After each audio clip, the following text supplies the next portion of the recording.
Good evening. This is Shelly, Anarchic Chick.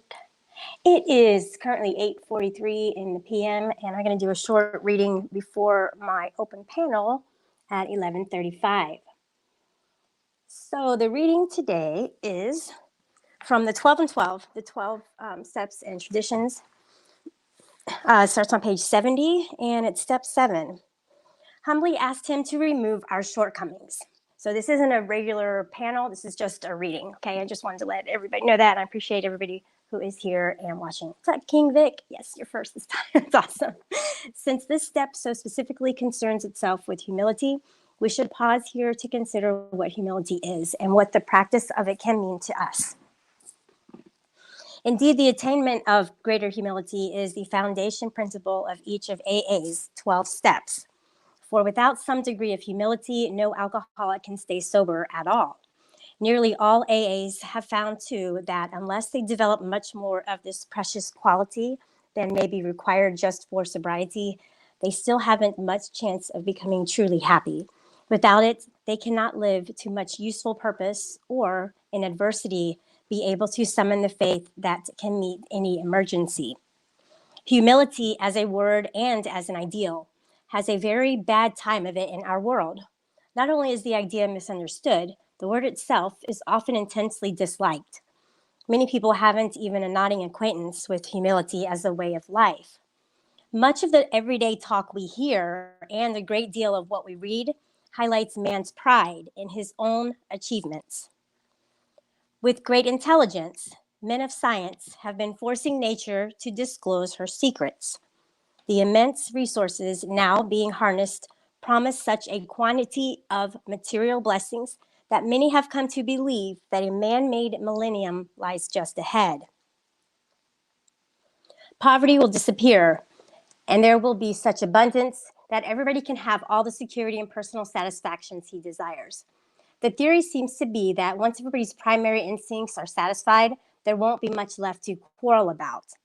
The world would then turn happy and be free to concentrate on culture and character.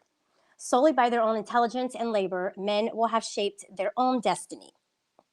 Certainly no alcoholic and surely no member of AA wants to deprecate material achievement, nor do we enter into debate with the many who still passionately cling to the belief that to satisfy our basic natural desires is the main object of life. But we are sure that no class of people in the world ever made a worse mess of trying to live by this formula than alcoholics. For thousands of years, we have been demanding more than our share of security, prestige, and romance.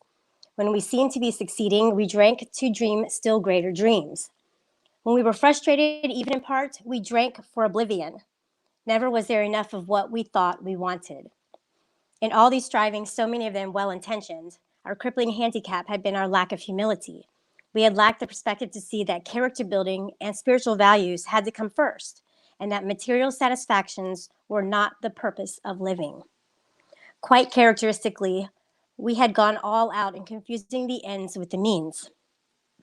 Instead of regarding the satisfaction of our material desires as the means by which we could live and function as human beings, we had taken these satisfactions to be the final end and aim of life. True, most of us thought good character was desirable, but obviously good character was something one needed to get on with the business of being self-satisfied. With a proper display of honesty and morality, we'd stand a better chance of getting what we really wanted. But whenever we had to choose between character and comfort, the character building was lost in the dust of our chase after what we thought was happiness. Seldom did we look at character building as something desirable in itself, something we would like to strive for, whether our instinctual needs were met or not. We never thought of making honesty, tolerance, and true love of man and God the daily basis of living. This lack of anchorage to any permanent values, this blindness to the true purpose of our lives, produced another bad result. For just so long as we were convinced that we could live exclusively by our own individual strength and intelligence, for just that long was a working faith in a higher power impossible. This was true even when we believed that God existed. We could actually have earnest religious beliefs, which remained barren because we were still trying to play God ourselves. As long as we placed self-reliance first, a genuine reliance upon a higher power, was out of the question. That basic ingredient of all humility, desire to seek and do God's will, was missing. For us, the process of gaining a new perspective was unbelievably painful. It was only by repeated humiliations that we were forced to learn something about humility. It was only at that end of a long road, marked by successive defeats and humiliations, and the final crushing of our self-sufficiency, that we began to feel humility as something more than a condition of groveling despair. Every newcomer in Alcoholics Anonymous is told and soon realizes for himself that his humble admission of powerlessness over alcohol is the first step toward liberation and its paralyzing grip. So it is that we first see humility as a necessity. But this is the barest beginning. To get completely away from our aversion to the idea of being humble, to gain a vision of humility as the avenue to true freedom of the human spirit, to be willing to work for humility as something to be desired for itself, takes most of us a long, long time. A whole lifetime geared to self-centeredness cannot be set in reverse all at once. Rebellion dogs our every step at first. When we have finally admitted without reservation that we are powerless over alcohol, we are apt to breathe a great sigh of relief saying, well, thank God that's over. I'll never have to go through that again. Then we learn, often to our consternation, that this is only the first milestone on the new road we are walking. Still goaded by sheer necessity, we reluctantly come to grips with those serious character flaws that have made problem drinkers of us in the first place, flaws which must be dealt with to prevent a retreat into alcoholism once again. We will want to be rid of some of these defects, but in some instances, this will appear to be an impossible job from which we recoil. And we cling with a passionate persistence to others, which are just as disturbing to our equilibrium because we still enjoy them too much. How can we possibly summon the resolution and the willingness to get rid of such overwhelming compulsions and desires? But again, we are driven on by the inescapable conclusion, which we draw from AA experience, that we surely must try with a will or else fall by the wayside. At this stage of our progress, we are under heavy pressure and coercion to do the right thing. We are obliged to choose between the pains of trying and the certain penalties of failing to do so. These initial steps along the road are taken grudgingly, yet we do take them.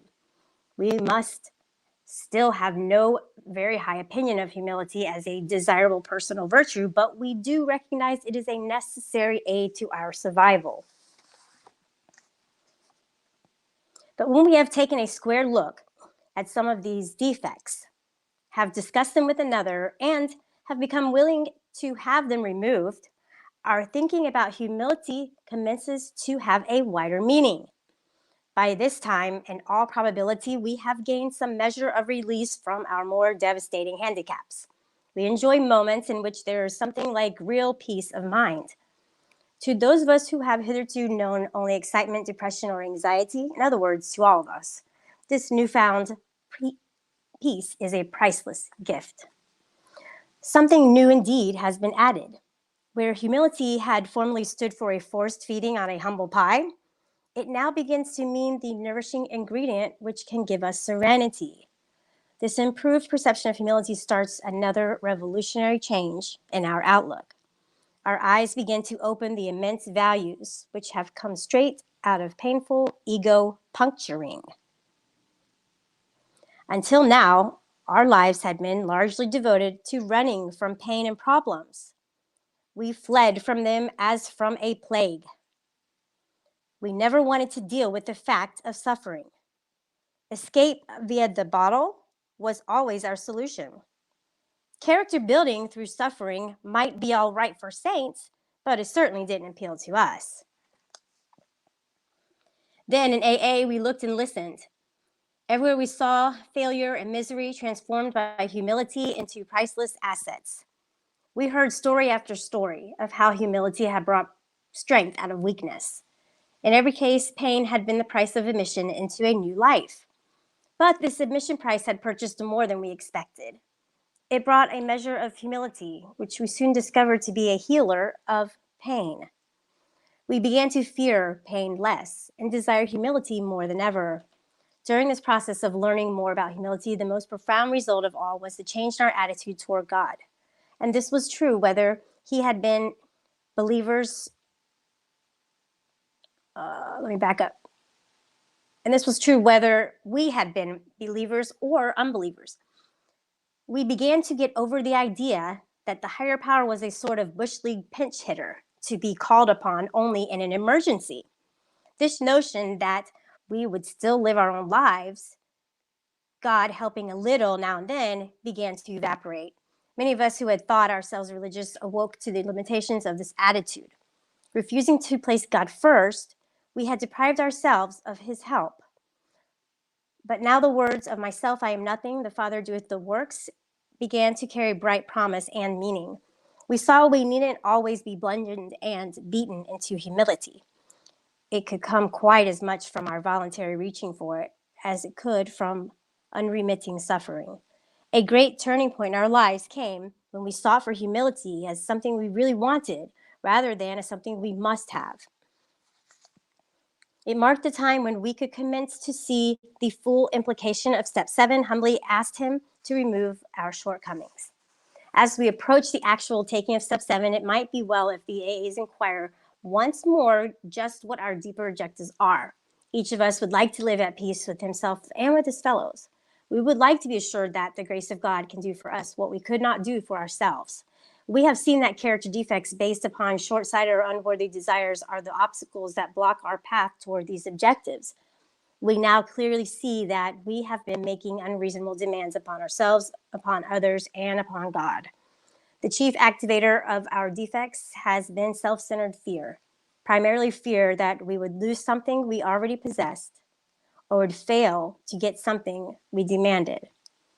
Living upon a basis of unsatisfied demands, we were in a state of continual disturbance and frustration.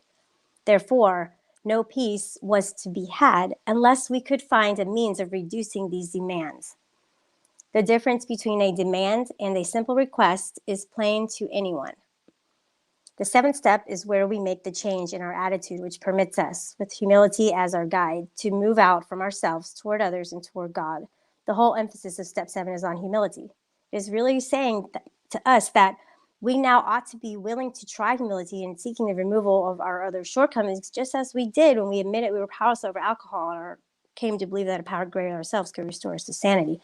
If that degree of humility could enable us to find the grace by which such a deadly obsession could be banished, then there would be hope of some of the same result respecting any other problem we could possibly have. So that was step 7 in the 12 and 12, which is the 12 traditions and 12 principles of Alcoholics Anonymous. And this book goes hand in hand with the big book, which is considered to be the AA book. And I definitely, people in the program place a lot of merit on this book.